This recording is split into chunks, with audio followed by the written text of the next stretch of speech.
Guys, welcome back to my channel.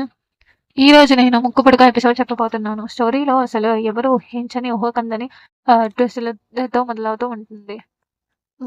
ముక్కుపుడక దొంగతనంతో master plan ఇంకా devotional tensions తోటి అవుతూ ఉంటుంది. ఇద్దరు వ్యక్తులు కలిసి ముక్కుపుడక విషయంలో రాజీకి వచ్చి ఎలాగైనా కోటకి సంబంధించిన డూప్లికేట్ కీ తోటి దానిని బయటకి తెద్దాం అని క్షుద్రమైన స్కెచ్ అప్డేట్స్ వేస్తారు.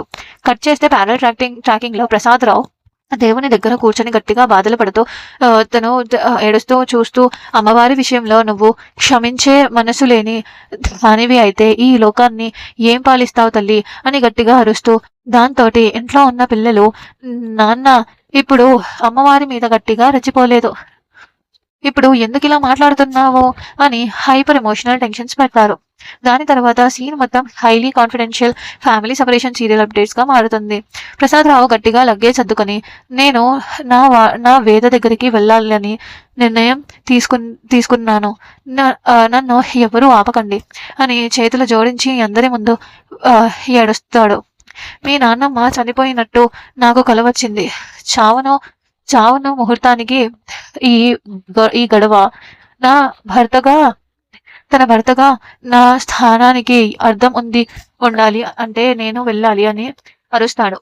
అప్పుడు హీరోయిన్ నేను వెళ్ళి కోట దగ్గర అక్షయ పల్లెతోటి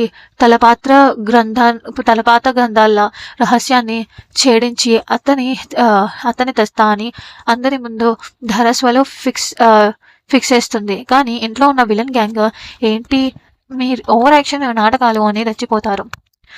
చివరికి కథల ఇంకో major block buster serial ending తో హై వోల్టేజ్ షాక్ ట్విస్ట్ మొదలవుతుంది.